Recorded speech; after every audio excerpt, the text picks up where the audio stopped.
안녕하세요. 저는 한 아이의 엄마로 살고 있는 30대 초반의 여자입니다. 우리는 살아가면서 자꾸 큰 실수를 하면서 살아가는데요. 실수를 했다고 해서 좌절하고 자존감을 잃은 채 한탄만 하는 것보다는 그 안에서 긍정적인 면을 바라보고 교훈을 삼으려는 자세를 갖는 것이 중요한 것 같아요. 저도 이른 나이에 저의 삶을 완전히 바꿔버린 실수를 한 적이 있는데요. 그때 저를 보고 누군가는 혀를 차며 젊은데 고생한다는 사람이 있었고, 누군가는 다 지나간다면서 이겨낼 수 있다고 용기를 준 사람도 있었답니다. 저도 사연을 즐겨 들으면서 지금 힘든 시절을 겪고 계신 분에게 용기를 건네고 싶어 이렇게 제 이야기를 들려드려 볼까 해요. 저는 전문대를 졸업하고 작은 회사에 취직해서 사회생활을 시작했답니다. 제가 고등학교에 들어가자마자 어머니가 병으로 돌아가셔서 아버지가 회사를 다니시며 저를 힘들게 키워주셨죠. 그래서 저는 고생하시는 아버지를 위해 독립하고 싶은 마음에 또래보다 빠르게 취직을 했답니다. 20대 중반이어서 퇴근하고 나면 친구들과 어울리는 걸 즐겼는데 제 친구의 지인과도 몇 번 술자리에서 만나게 되면서 친해지게 되었죠. 저에게 호감을 강하게 표시했기 때문에 어느샌가 매일 연락하는 사이가 되었고 자연스레 사귀게 되었죠. 남편은 갓 군대를 전역하고 복학한 대학생이었어요. 직장인과 연애를 했으면 편했을 텐데 역시나 시작부터 삐걱거리는 일이 생기더라고요. 초반에는 남편이 전혀 부담 갖지 말라고 하면서 데이트 비용도 거의 냈는데 저는 돈을 벌고 남편은 용돈 받는 입장이다 보니 점점 미안해지더라고요. 그래서 시간이 갈수록 제가 내는 횟수가 점점 늘어나기 시작했답니다. 처음에 제가 산다고 하면 화를 내던 남편은 나중엔 거의 당연하게 생각하는 것 같았어요. 동갑이었지만 제가 돈을 버니까 양보해야 하는 부분이라고 이해하고 넘기기로 했죠. 저는 아직 나이가 어렸기에 결혼은 전혀 생각하지 않았고 사실 남편과 성격이 잘 맞는 것 같지 않아서 이별을 준비하고 있었어요. 그런데 몸이 너무 무겁고 나른하고 어느 날은 샤워기를 들 힘도 없을 정도로 컨디션이 안 좋아졌어요. 어머니가 병을 늦게 발견하시고 돌아가신 게 저에겐 큰 트라우마가 되었기에 조금이라도 몸이 아프면 병원에 가는 게 습관이었거든요. 그래서 바로 내과에 가봤는데 산부인과에 한번 가보라고 하는 게 아니겠어요? 그럴 일이 없다고 부정했지만 2달 정도 생리를 하지 않았다는 걸 깨닫게 되었어요. 저는 남편과 함께 산부인과에 가게 되었고 임신 6주라는 걸 알게 되었죠. 아직 하고 싶은 것도 많은 어린 나이에 너무 갑작스럽게 찾아온 아기 때문에 저는 충격을 받았어요. 당장 아버지한테 말씀드리기도 너무 민망하고 죄송스러웠고요. 남편은 소중한 생명인데 우리가 지켜야 한다며 바로 결혼을 하자고 하더라고요. 그렇게 남편과 아버지와 저녁 식사 자리를 잡고 조심스럽게 말씀을 드렸어요. 아버지는 놀라신 듯 한참 동안 아무 말도 없으시더니 저의 행복이 우선이라고 제가 원하는 대로 하라고 해주셨어요. 어떤 상황이든 아버지는 제 뒤에 있을 거라고요. 남편은 아기를 포기하는 건 인간이 하는 짓이 아니라면서 아직 학교에 다니고 있지만 아기를 위해 좋은 곳에 취직도 하고 잘 사는 모습을 보여주겠다고 아버지에게 호언장담을 했답니다. 그때는 그런 모습이 믿음직스러워 보였죠. 아버지의 허락을 받은 뒤에 처음으로 시댁을 찾아갔는데요. 입덧을 심하게 해서 음식을 먹기도 힘들었고 몸도 너무 힘들었지만 제 나름대로 단정하게 꾸미고 떡 케이크도 준비했죠. 시댁은 작은 평수의 아파트였는데 현관문 앞에 서자 너무 긴장돼서 머리가 어질어질한 정도였어요. 저녁 식사 시간이었는데 들어가자마자 된장찌개 냄새가 훅 끼쳐서 토악질이 나오더라고요. 제가 입덧이 심하니 아무것도 먹고 싶지 않다고 남편에게 말을 해놨었는데 말이죠. 제가 손으로 입을 막고 있는 걸 본 어머님이 저를 싸늘하게 쳐다보시더라고요. 저녁 먹을 시간에 안 먹을 수도 없고 그렇다고 빵 쪼가리를 먹을 수도 없어서 그냥 밥 차렸다. 그렇게 냄새가 나면 넌 베란다에 잠깐 나가 있어라. 반기시지 않을 거란 예상은 했었지만 이렇게 처음 만난 순간부터 푸대접을 할지는 상상도 못했답니다. 저는 괜찮다고 말하고 소파 구석에 앉았어요. 남편은 너무 배고프다면서 어느새 식탁에서 혼자 밥을 먹고 있더라고요. 아버님은 저를 쳐다보지도 않으시고 텔레비전만 보고 계셨죠.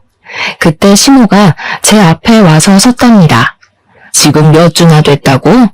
아직 수술할 수 있는 시기 아니니? 나이도 어린 것들이 무슨 배짱으로 결혼을 하고 애를 낳겠다고 찾아와? 쟤 애 아직 대학 졸업도 안 했어. 넌 뭐 어디 콧구멍만한 회사 다닌다면서? 아, 엄마, 무슨 그런 소름 끼치는 소리를 해. 우리 아기인데 당연히 낳아서 키워야지. 그리고 나 금방 졸업이야. 바로 대기업 취직할 거니까 걱정하지 마. 다들 취직 안 된다고 난린데 네가 뭔 수로 한 번에 대기업에 취직을 해. 너 쟤랑 결혼하면 인생 뻔하게 보이니까 하는 소리야.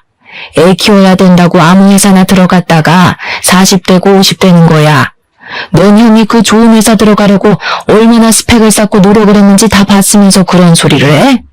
어머님은 저를 마음에 안 든다는 표정으로 바라보시며 혀를 끌끌 차시더라고요. 엄마가 일찍 돌아가셨다며? 그럴수록 더 조신하게 살아야지. 이게 다 부모 망신시키는 거야. 이렇게 함부로 몸 굴리는 애들은 그래서 다 하자가 있다니까. 말씀이 너무 심하시네요. 아기는 제가 혼자 만들었나요? 저도 결혼하고 싶지 않았는데 어머님 말씀을 들으니 다시 생각해 봐야겠네요. 안녕히 계세요. 저는 너무 화가 나서 혼자 나와버렸답니다. 남편이 나와서 잡았지만 얼른 택시를 타고 집으로 와버렸어요. 다시는 남편 어머님을 만나고 싶지 않다는 생각이 강하게 들었고 결혼 역시 진행하지 않으려고 했죠. 하지만 남편은 아기가 있고 사랑하는데 어떻게 헤어지냐면서 매일을 찾아와 울더라고요. 제가 퇴근하고 집에 오면 아버지와 함께 집에 들어와 있기도 했고요. 저 역시 마음을 굳게 먹고 산부인과에 찾아가려고 했지만 막상 들어가려고 하면 발길이 떨어지지 않았어요. 이상하게도 눈물이 계속 나고 마음이 아파서 앞에 서 있다가 그냥 돌아오곤 했죠. 그러다 보니 벌써 임신 12주에 접어들었고 저는 결국 아기를 지키고 결혼을 하기로 생각을 바꿨답니다. 그러면 뭐 하나요? 시모가 제가 되바라졌다고 절대 안 된다고 반대를 한다는데요. 결국 아버지가 시부에게 전화를 해서 오래 대화한 끝에 상견례 자리를 만들 수 있었죠. 남편은 나이가 8살 차이 나는 형이 있었는데 이미 결혼했고 4살짜리 아들도 있었어요. 저는 상견례에서 처음으로 아주버님 부부를 만나게 되었답니다. 형님도 저를 보자마자 대뜸 너무 어리다면서 애가 애를 낳으니 큰일이라고 혀를 차는 게 아니겠어요? 식사하는 내내 시모는 아버지에게도 무례하게 굴었는데 제가 되바라졌고 가정교육이 안 되었다고 하더라고요. 아버지는 그저 묵묵하게 듣고만 계셨어요. 시모는 집에 여유가 없으니 집을 해줄 수는 없고 일체 지원도 없을 거라고 했답니다. 둘이서 살고 싶어서 하는 거니 월세로 시작해서 살아야지 별 수 있겠냐 하더라고요. 그 말을 듣고 있는 아버지도 안타깝고 제 처지도 불쌍하게 느껴졌어요. 축복받으면서 결혼하고 신혼집을 예쁘게 꾸미는 꿈은 어느 여자에게나 있기 마련이잖아요. 어린 나이에 갑자기 한다고는 해도 저는 제가 이런 대우를 받으면서 결혼을 하게 되리라곤 상상도 하지 못했답니다. 결국 아버지가 보증금을 마련해 주셔서 투룸의 월세로 신혼집을 마련하게 되었죠. 결혼식도 가장 기본으로 단촐하게 했고 시모는 남복이 부끄럽다면서 지인들에겐 연락도 안 하고 가까운 친척들만 불렀더라고요. 남편도 친구가 별로 없다면서 10명도 안 왔죠. 오히려 제 하객이 더 많을 정도였답니다. 더욱 기가 막혔던 건 형님의 태도였는데요. 제가 신부 대기실에서 회사 사람들과 인사하느라 정신이 없는데 옆에 서서 계속 저를 지켜보고 있더라고요. 그러더니 제 옆으로 와서 요즘 세상에 신혼을 투룸 월세로 시작하는 게 진짜 드문 일인데 어떻게 하냐고 자기가 너무 속상하다는 말을 꺼내는 거 있죠. 옆에 있던 회사 동료들이 놀라면서 제 눈치를 보는데 너무 부끄럽고 화가 나더라고요. 그러고는 유유히 가버리는 형님한테 한마디 해보지도 못한 채 정신없이 결혼식은 끝이 났답니다. 그렇게 시간은 흐르고 배는 점점 불러오기 시작했어요. 매달 드는 생활비는 제 월급으로 충당하고 있었는데 남편은 생각이 있는 건지 돈을 아끼지 않고 쓰더라고요. 저는 배가 더 불러오면 이제 일도 관둬야 하는데 아르바이트를 하던지 정 안 되면 시댁에 좀 말해보라고 남편에게 말했죠. 남편은 바로 시댁에 전화해서 무슨 어린애가 용돈 타령하듯이 돈을 달라고 하는 거예요. 그러더니 저에게 핸드폰을 넘겨주는 거 있죠. 야, 너는 생각이 있니 없니? 공부하느라 힘든 애한테 일을 해서 돈을 벌어오라고? 내가 이럴까봐 결혼 반대한 거야. 네가 지금 내 아들 발목 잡고 있잖아. 지금 제가 생활비 다 대고 있어요. 저도 이제 일 그만둬야 하는데 앞으로 어떡하나요? 그래서 좀 여쭤보라고 한 거예요. 네가 하겠다고 해서 한 결혼 아니야? 네가 책임을 져야지. 그리고 왜 일을 관둬? 요즘은 막달까지 다 일하고 애 낳더라. 뭐가 그렇게 힘들다고 벌써 관둘 생각을 해? 임신한 저는 새벽부터 준비해서 일 가야 하는데 아드님은 수업이 다 오후라고 천하태평이에요. 그럼 아침 시간이 비면 잠깐 아르바이트 할 수 있는 거죠. 왜 제가 다 해야 돼요? 아침에 공부를 하는지 잠을 자는지 네가 어떻게 알아? 네가 봤어? 우리 아들 어줍잖은 데 가서 돈 벌어오라고 시키지 말고 네가 애 낳기 전날까지 다녀. 대기업 다니려면 스펙 쌓으면서 준비해야 되는 거 알아 몰라? 그러고는 전화를 끊어버리더라고요. 저는 친정아버지에게도 차마 말을 할 수가 없어서 저는 정말 애 낳기 일주일 전까지 일을 다녔습니다. 회사 동료들이 오히려 제 몸 상태를 걱정할 정도였어요. 차마 돈이 없어서 다닌다는 말은 하지 못하고 젊어서 괜찮다며 웃어 넘겼죠. 임신 기간 내내 제가 먹고 싶은 음식 사 먹어본 게 손에 꼽을 정도여서 너무 서러웠답니다. 그런데 남편은 밖에서 사 먹을 거 다 먹고 술도 먹고 다니더라고요. 제 카드는 안 쓰는 걸 보니 시모가 따로 용돈을 챙겨주는 모양이었어요. 기대하지도 않았지만 그렇다고 자기 손주를 임신한 며느리한테 과일 한 번 사준 적 없고 집에 찾아오지도 않았답니다. 저는 그렇게 아기를 출산하면서 회사를 그만두게 되었어요. 워낙 작은 회사였기에 저에게 육아휴가까지 주면서 남아있으라고 하진 않더라고요. 암묵적으로 잘린 거나 다름없는 상황이었답니다. 저는 좁은 집에서 매일 아기를 돌보며 육아를 하게 되었는데요. 책을 읽으면서 준비를 했는데도 막상 진짜 아기를 키우자 너무 힘들고 어렵더라고요. 처음엔 목욕시키는 것도 너무 무섭고 속삭여 감싸는 법도 모르겠더라고요. 이럴 때 남들처럼 친정엄마가 함께 도와주고 알려주면 얼마나 좋았을까 하는 생각에 서러움이 밀려왔죠.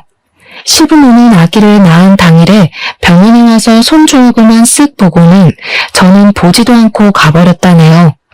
남편은 그렇게 소중한 생명이라고 말을 하더니 막상 아기가 태어나자 신경도 잘 안 쓰더라고요.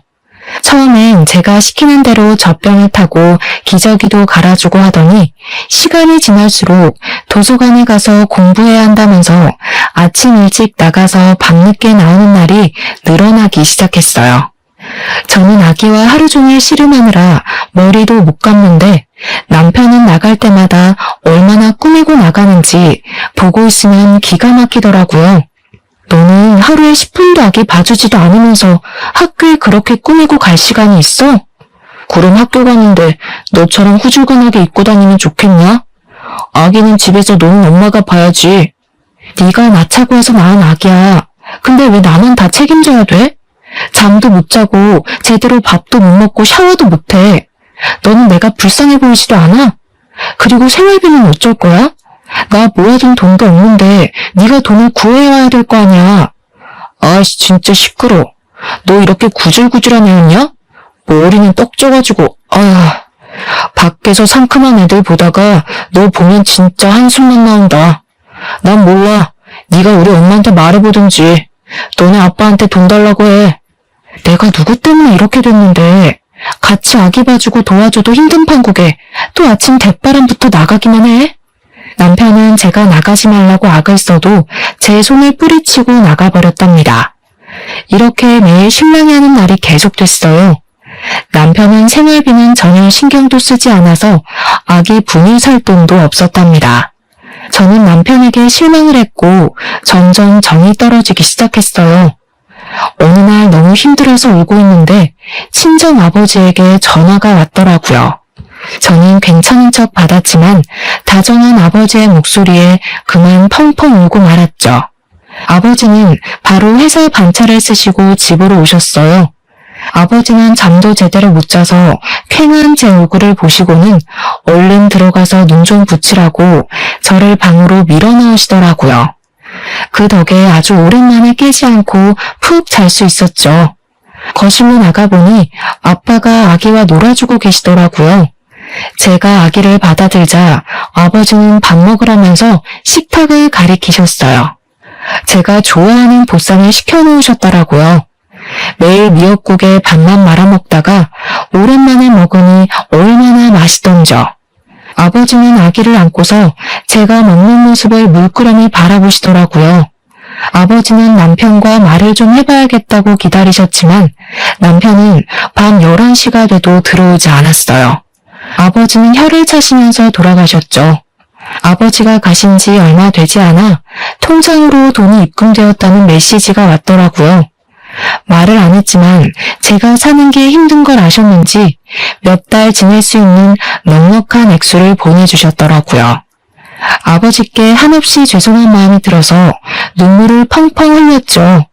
그렇게 아기를 키우느라 시간이 정신없이 흘러가고 결혼하고 처음 맞는 설 명절이 다가왔어요. 저는 명절 전날에 남편과 아기와 함께 시댁으로 갔죠. 시모는 장을 잔뜩 봐놓고 저를 기다리고 있더라고요. 이제 매년 음식을 해야 하니까 제대로 배우라고 하면서 저에게 끊임없이 일을 시켰죠. 저는 사실 요리를 제대로 해본 적이 없어요. 어머니가 돌아가신 후에는 아버지가 요리를 잘하셔서 항상 저녁을 차려주셨어요. 그리고 거의 사 먹을 때가 많았거든요. 시모는 제가 칼질하는 걸 보더니 혀를 끌끌 찼답니다. 칼질도 제대로 못하는 걸 보니까 여태 어떻게 살아왔는지 딱 보이네. 너 우리 아들 밥도 안 해주지? 아유 속상해. 어디서 이런 굴러먹지도 못한 게 시집을 와서. 왜 서운하게 말씀을 그렇게 하세요? 밥 해줄 시간도 없이 아침에 나갔다가 밤에 와요.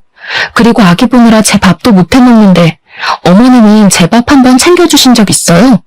말 대답 좀 또박또박 하지 마. 내가 왜 네 밥을 해줘?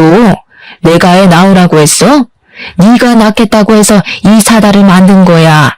잔말 말고 이거 다 다져놔. 그 다음에 이거 다 썰어놓고 빨리빨리 해. 남편과 시부는 아기 앞에 놓고 텔레비전이나 낄낄대며 보고 있었어요. 아기가 울어도 달래주지도 않고 신경도 안 쓰는데 정말 화가 나더라고요. 저는 고무장갑을 끼고 일하다가도 아기가 울면 달려가서 안아주고 또 가서 일을 해야만 했어요. 아무리 아기 보라고 얘기해도 남편은 듣는 척도 안 하는데 얼마나 얄미운지요. 늦은 저녁까지 음식을 만들고 있는데 그제야 형 내외가 아이를 데리고 왔더라고요. 형님은 들어오자마자 회사에 일이 생겨서 해결하고 오느라 늦었다면서 바로 흰 봉투를 시모에게 찔러주더라고요. 시모는 좋은 회사에서 일하는 사람이 그럴 수 있다면서 이제부턴 둘째 며느리가 다 할 거니까 너는 한숨 놓으라고 말하는 게 아니겠어요? 내가 일이 너무 바빠서 어머님을 못 도와드릴 때가 많아. 마음이 항상 안 좋았는데 이제 동서가 있으니까 한시름 놓겠네. 저는 요리하는 게 너무 서툴고 아기 보느라 어머니 돕느라 정신없이 힘들었어요. 앞으로 형님도 같이 해주셨으면 좋겠어요. 아직도 20대인데 뭐가 힘들어? 내가 동서 나이 때는 날아다녔어. 해외여행 다니고 밤새워서 놀아도 하루만 자고 나면 멀쩡했어. 하긴 동서는 아기가 있어서 어디 동네 앞도 제대로 못 나가겠네. 아휴, 그러게 왜 사고를 쳤어? 다 그 나이 때 누려야 될 게 있는데 옆에서 보는 내가 다 안타까워. 형님, 저번부터 느꼈던 건데 말씀을 이상하게 하시네요. 그렇게 안타까우시면 말로만 그러지 마시고 돈 좀 주시지 그래요. 형님 돈 잘 버신다면서요. 이 화상 또 말대답하고 있네. 손이 형님이 얘기하면 알겠습니다 하고 들을 것이지 틀린 말 한 것도 없구만. 애가 철도 없고 교육도 못 받아서 이래. 네가 속상해도 이해해라. 보면 여동생 같고 짠하니까 그러는 건데 자기가 못 받아들이면 어쩔 수 없는 거죠. 나이 들면 다 이해를 하겠죠. 어머니가 고생 많으세요. 그나저나 어머니, 저희 저번에 청약 넣어놨던 아파트 당첨될지도 모르겠어요. 두 사람은 화기애애하게 대화하면서 안방으로 쑥 들어가 버리더라고요. 혼자 밥상을 차리는 게 성질이 나서 남편을 불렀는데 대답이 없었어요. 집안을 찾아보니 없길래 전화를 했더니 동네 친구들이 만나러 나갔다는 거예요. 저는 남편도 없는 시댁에서 아기 보느라 밥도 못 먹었는데 시댁 식구 누구도 아기 봐줄 테니 밥 먹으란 소리도 안 하더라고요.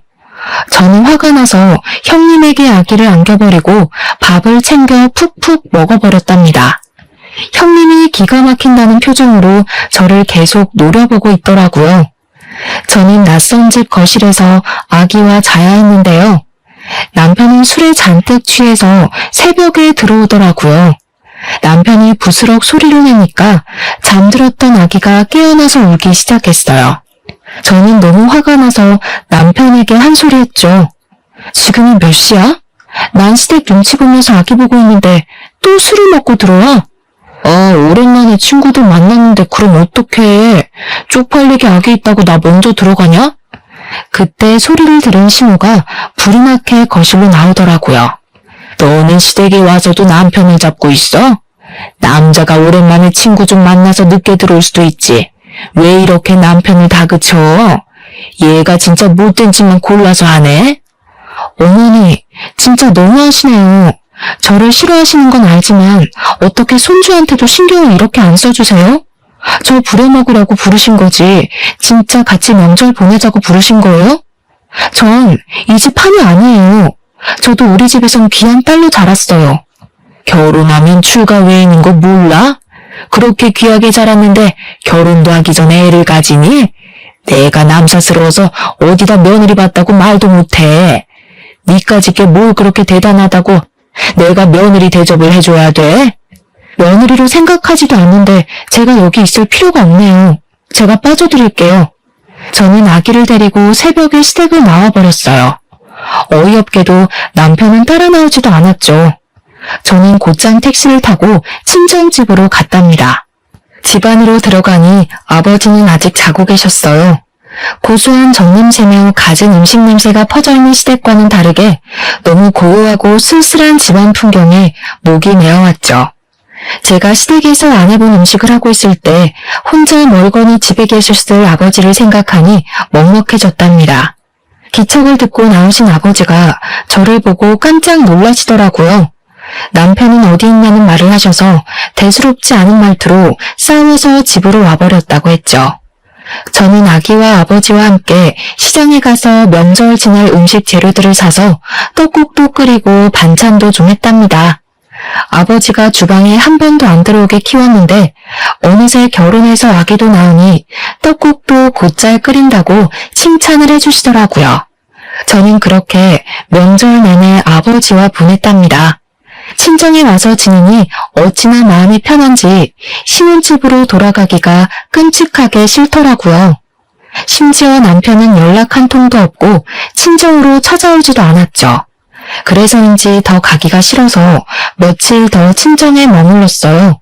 하지만 아버지가 어른으로 책임을 다해야지 싫다고 피하기만 하면 안 된다면서 집으로 돌아가라고 완강하게 말씀하시더라고요. 그러고는 저에게 남편과 상관없이 혼자의 힘으로 독립할 수 있어야 진정한 어른이 될 수 있다며 집에 있는 동안 자격증이나 전문직 시험을 준비해보라고 하셨죠. 학원이든 뭐든 아버지께서 다 지원해 주시겠다고 말이에요. 저도 아버지의 조언을 진지하게 받아들이고 차근차근 알아보겠다고 말했어요. 저는 어쩔 수 없이 다시 집으로 돌아가 혼자 아기를 돌보는 쳇바퀴 같은 일상을 이어나가야만 했답니다. 친했던 친구들은 회사 다니고 연애하고 예쁜 옷 입고 여행 다니느라 바쁜지 점점 연락이 줄어들어만 갔죠. 저는 친구들에게 시댁이며 남편 얘기로 하소연하는 것도 창피해서 혼자 속으로만 사귀면서 지냈고 남편하고도 대화를 거의 안 해서 하루 종일 한마디도 안 한 적도 있을 정도였어요. 그랬더니 외로움을 넘어서 우울증이 오는 것 같았답니다. 그래도 행복한 게 있다면 무럭무럭 자라는 아기를 지켜보는 일이었어요. 너무 가슴이 아파서 울고 있다가도 아기가 한번 방긋 웃어주면 저도 함께 웃게 되더라고요. 어느새 아기는 돌이 가까워지고 있었답니다. 어느 날 시모가 대뜸 전화해서는 중요한 일이 있으니 저녁에 시댁으로 오라는 게 아니겠어요? 아기랑 둘이 가기 힘들다고 하니까 말이 많다면서 안 오면 큰일 날 줄 알라고 엄포를 놓고 끊어버리더라고요. 남편에게 몇 번을 전화해도 받지도 않길래 갈까 말까 고민을 하다가 아기를 안고 집을 나섰죠. 날씨가 쌀쌀해서 택시를 타라고 했는데 퇴근 시간 직전이라 요금이 너무 많이 나올 것 같더라고요. 항상 생활비가 없어 쪼들렸기 때문에 버스를 타고 가기로 했죠. 간신히 자리에 앉았지만 아기가 울까봐 조마조마한 마음으로 어서 내리기만을 기다린 마음을 누가 알까요? 내려서도 아기를 안고 한참을 걸어가서야 시댁에 도착할 수 있었는데 집에 들어가 보니 남편이 소파에 누워 있더라고요. 기가 막혀서 남편을 노려보니까 시부가 퇴근하면서 같이 타고 왔다는 게 아니겠어요. 아기를 업고 낑낑대며 시댁까지 제 발로 온 제 모습이 어찌나 한심하게 느껴졌는지 몰라요. 그때 형님 부부가 먹을 걸 양손 가득 싸들고 들어오더라고요. 호들갑을 떨면서 식탁에 음식들을 펼쳐놓고 샴페인까지 따고 난리를 부렸는데요. 그토록 가고 싶었던 아파트에 청약 당첨되었던 거예요. 저만 빼고 아주 잔치 분위기더라고요.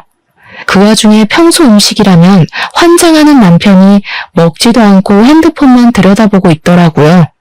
도대체 뭘 하는지 혼자 피식거리는데 기분이 싸하더라고요. 동서는 청약이 뭔지는 알아? 젊은 시절은 금방이야. 나이 들 때를 준비해야지. 언제까지 그 좁은 투룸 월세를 살려고 그래? 저도 회사 다닐 때 청약 들어놨어요. 남편이 돈을 벌어야 저축이라도 하죠. 학교 졸업할 때는 다 돼가는데 언제 취직을 할까 저도 답답해요. 서방님이야 우리 남편 머리 닮았으면 좋은데 취직하시겠지. 어쨌든 청약 잘 들어놔. 언젠가는 우리처럼 아파트도 사고 남부럽지 않게 살아야지. 나중에 늙어서 우리한테 손 벌릴까봐 무섭다. 지금도 10,000원 한 장 안 주시면서 늙으면 도와주실 마음은 있으세요? 동정하시려거든 돈으로 부탁드릴게요, 형님. 요즘 젊은 사람들하고는 무서워서 대화를 못하겠어. 아님 동서가 유별나게 속이 뾰족한 거야? 아기 생각해서 열심히 살아. 요즘엔 부모가 가난하면 아이가 제일 상처받아. 우리 딸 봐. 얼마나 밝고 예쁘게 컸어? 요즘은 부모 경제력이 아이 얼굴에 나타나는 법이야. 형님, 저한테 막말하는 건 참아도 우리 아기한테 함부로 말하지 마세요. 내가 소리를 삑 지르자 형님이 눈을 동그랗게 뜨는 표정을 짓더니 고개를 절레절레하며 주방으로 들어가 버리더라고요. 남편은 바로 옆에 있으면서도 어떤 대꾸도 안 하고 핸드폰만 들여다보고 있었죠. 시간이 지나도 저와 아기에 대한 대우는 달라질 것 같지 않았어요. 제가 엄청 부자가 되지 않는 한 더욱더 무시할 것 같았죠. 너무 속이 상해서 음식도 거의 먹지 않고 서둘러 집으로 돌아와 버렸답니다. 경제적인 문제는 결혼 생활 내내 저를 괴롭혔어요. 저는 급할 때마다 어쩔 수 없이 아버지에게 부탁을 해야만 했고요. 그래도 월세는 시댁에서 주는지 남편이 내고 있었는데요. 어느 날 집주인에게 전화가 왔는데 월세를 2달이나 밀렸다고 하는 거 아니겠어요? 너무 놀라서 남편에게 전화하니 옆에서 시끄러운 소리가 들리고 여자 목소리도 들리더라고요. 도저히 시끄러워 통화를 할 수가 없어서 당장 집으로 오라고 소리를 질렀답니다. 하지만 남편은 또 밤늦게 나타났어요. 집주인한테 전화 왔는데 월세가 2달이나 밀렸다며. 어떻게 된 거야? 집에서 월세 받는 거 아니었어? 아니, 쓸 돈이 모자라서 잠깐 썼어. 나도 학교 다니려면 돈이 있어야 되잖아. 유지비도 필요하고. 뭐? 유지비? 개똥 같은 소리 하네. 지금껏 아기 기저귀 하나 지 돈으로 사본 적이 없는 게 머리에 똥 만든 게 무슨? 야, 너 남편한테 말 다 했어? 너 내가 우리 엄마한테도 말 대답하는 거 다 참고 아무 말도 안 하고 있었는데 너 진짜 안 되겠다. 연애 때랑 완전히 딴판이야. 너 나 속였냐? 네가 날 속였겠지. 너네 엄마가 나 무시하고 상처 주는 말 하는 건 안 들리니? 너 당장 나가서 편의점 알바라도 해서 돈 벌어와. 아님 너네 엄마한테 말해서 월세 당장 내거나. 아 싫어. 네가 말하든지 말든지 난 몰라. 쫓겨나면 그만이지. 넌 너네 집으로 가고 난 우리 집으로 들어가서 살던가. 아님 너네 아빠한테 좀 말해보던가. 장인어른 월급 많이 받으시잖아. 남편은 방으로 문을 쾅 닫고 들어가 버리더라고요. 그렇게 몇 시간이 흘렀고 저는 다시 대화를 해보기 위해 방으로 들어갔답니다. 남편은 천하태평하게 침대에 뻗어서 잠을 자고 있더라고요. 남편의 옆에 있는 핸드폰에서 메시지 알람이 울리길래 쎄한 기분이 들어 한번 확인을 해보기로 했어요. 아니나 다를까 어떤 여자와 꾀볶는 메시지를 끊임없이 보내고 있더라고요. 여자의 프로필 사진을 보니 남편과 둘이 찍은 사진을 대문짝만하게 걸어두기까지 했더라고요. 저는 계속 핸드폰만 보는 남편을 보면서 어느 정도 심증이 있었기에 크게 충격받지도 않았답니다. 저는 재빠르게 저의 핸드폰으로 다 옮겨 담고 남편을 흔들어 깨웠죠. 너 이거 뭐야? 남편 노릇도 안 하면서 너 지금 바람까지 피워? 야, 남의 핸드폰을 왜 봐? 너 이거 범죄야? 이게 진짜 못된 짓만 골라서 하네. 나 진짜 지겨워서 이렇게 못 살겠다. 아 진짜 지긋지긋해. 남편은 그렇게 도망치듯이 나가버렸고 며칠이 지나도 집에 들어오지 않았어요. 그러던 어느 날 누군가 배를 누르게 봤더니 시모가 찾아온 게 아니겠어요. 시모는 집안에 들어서자마자 혀를 끌끌 차시더라고요. 내가 이럴 줄 알았어. 애 키우는 집이 이렇게 더러워도 되냐? 근본이 안 된 어미한테서 저게 뭘 배운 거야? 얼마나 남편이 쥐잡듯이 잡았으면 무섭다고 애가 집에를 안 간다고 그러니? 너 안 되겠다. 당장 우리 아들한테서 떨어져. 어머니는 얼마나 근본이 되셨길래 그렇게 모주리 같은 아들을 두셨어요? 그 모주리가 바람까지 피우던데. 아세요? 이게 남의 귀한 아들한테 막말이야? 바람은 무슨 학교 친구끼리 친하게 지내지도 못해? 너는 대학을 짧게 나와서 그런 걸 모르나 보지? 네 얼굴 보는 것도 지긋지긋하니까 잔소리 말고 당장 이혼해. 저도 댁 같은 시어머니 꿈에서 볼까 무서워서 잠도 못 자겠네요. 이혼해 줄 테니 당장 꺼져요. 이 되바라진 게 끝까지 말하는 것 좀 봐. 갑자기 시모가 제 머리채를 확 잡고 마구 휘두르기 시작했어요. 제가 키가 더 컸기 때문에 저도 질쓰라 시모 머리채를 잡고 같이 흔들기 시작했답니다. 시모가 애구구 소리를 내면서 넘어지더니 저한테 악을 쓰기 시작했죠. 이 집 우리 아빠가 보증금 내주고 지금 월세도 내가 내고 있는 집이니까 당장 꺼져요. 저는 시모를 현관문 쪽으로 힘껏 밀어서 문 밖으로 쫓아냈어요. 시모는 문 앞에서 한참 동안 소리를 고래고래 지르다가 이웃집에서 뭐라고 말이 나오자 돌아가더라고요. 그렇게 시간이 흘렀고 시댁 연락은 받지도 않고 발길도 끊었죠. 남편은 아예 시댁에서 살면서 학교를 다니더라고요. 저도 남편에게 더 이상 미련이 남아있지 않았기 때문에 연락도 하지 않았어요. 어느 날 저는 아기를 업고 남편의 대학교로 찾아갔죠. 남편 학과 건물 앞에서 점심시간까지 기다렸는데 건물 안에서 남편이 한 여자와 손을 잡고 나왔어요.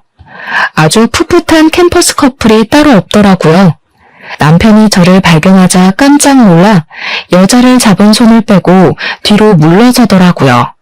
저는 여보라고 크게 소리치며 남편에게로 빠르게 걸어갔답니다. 저는 남편에게 아기를 팍 안기고 옆에 있던 상간녀에게 다가가서 다짜고짜 머리채를 휘어잡았어요. 너 얘가 유부남의 애까지 있는 거 알아 몰라? 알면서도 만나는 거야? 나요, 아파요. 난 진짜 몰랐어요. 정말이에요. 남편은 아기를 안고 있어서 상간녀에게 가지도 못하고 발만 동동 구르고 있더라고요. 저는 상간녀를 거칠게 밀어 넘어뜨렸어요. 상간녀가 헝클어진 머리를 수습하며 일어나더라고요. 상간녀가 남편 앞으로 가서 남편 머리가 돌아갈 정도로 뺨을 세게 내리치더라고요. 오빠 진짜 유부남이야? 이 거지 같은 게 진짜? 나이도 많은 게 하도 불쌍해서 매달려서 만나줬더니 쪽팔려. 어느새 우리 주변을 많은 사람들이 둥글게 에워싸고 있었답니다. 상간녀는 씩씩거리면서 사람들을 해치고 가버렸어요. 저는 남편 멱살을 잡고 애는 안 보고 바람이나 핀다며 소리소리를 질러댔죠. 점점 더 많은 사람들이 몰려들었고 남편은 충격을 받았는지 얼굴이 하얗게 질리더라고요. 결혼식에 온 친구들이 별로 없을 때부터 느끼긴 했었지만 남편은 학교에는 결혼했다는 사실을 철저히 감춰왔던 거죠. 제가 남편 멱살을 놓자 남편이 다리가 풀렸는지 스르르 주저앉더라고요. 저는 남편에게서 아기를 뺏어 안고 웅성웅성대는 사람 속을 유유히 헤치고 나왔답니다. 그게 남편을 본 마지막 모습이었죠.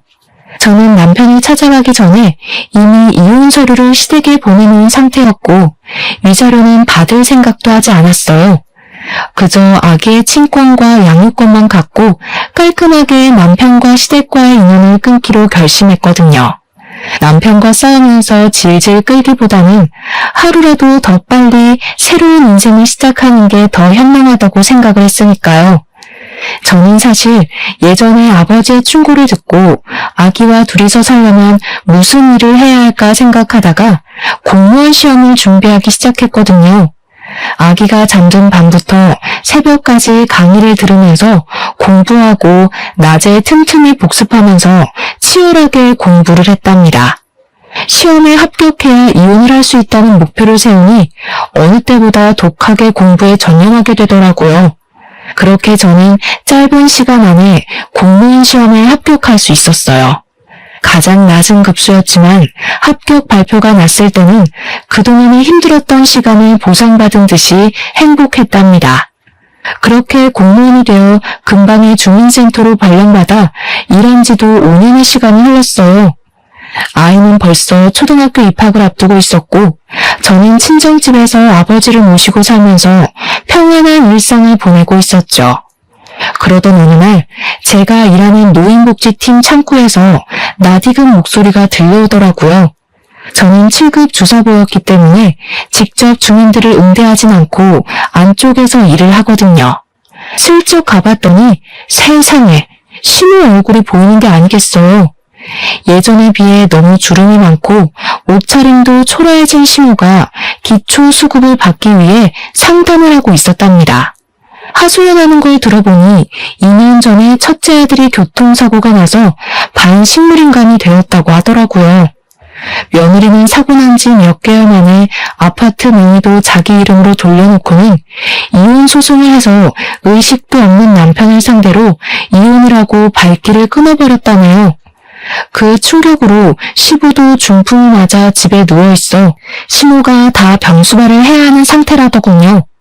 저는 직원에게 메시지를 보내서 다른 아들은 없냐고 물어보라고 했죠. 그 얘기를 들은 신우가 한숨을 푹 내쉬더라고요. 아이, 그놈 말은 하지도 말아요.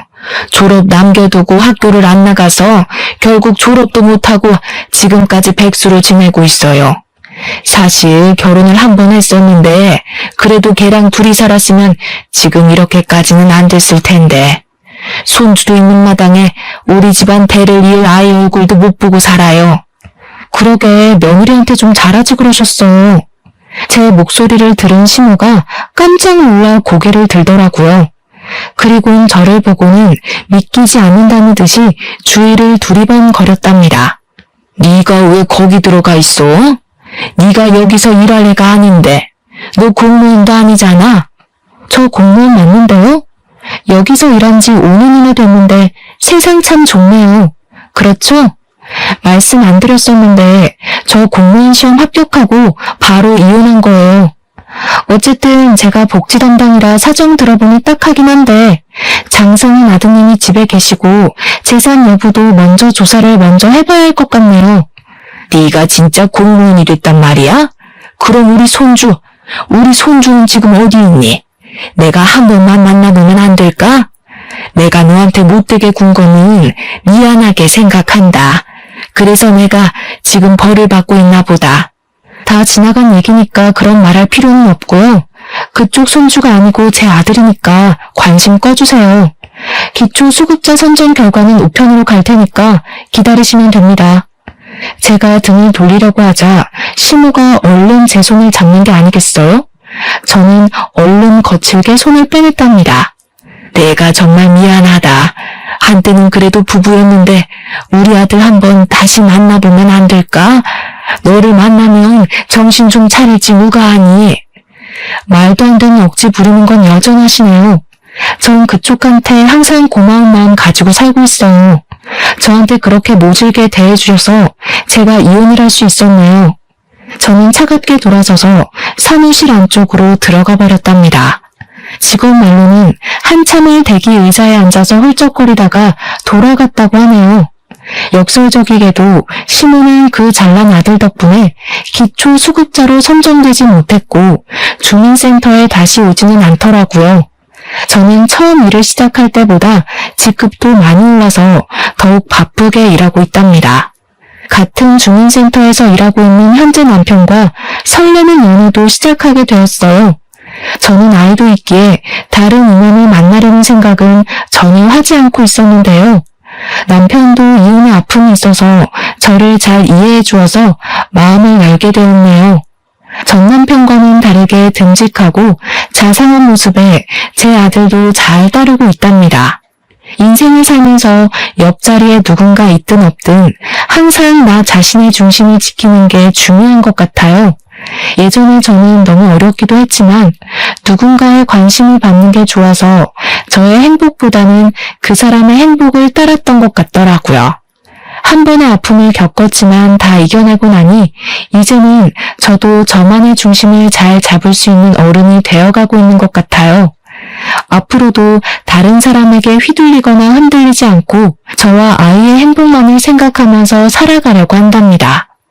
여러분도 놓쳐버린 행복을 꽉 잡고 즐거운 인생을 사시길 바라면서 제 사연을 마치겠습니다. 들어주셔서 감사합니다.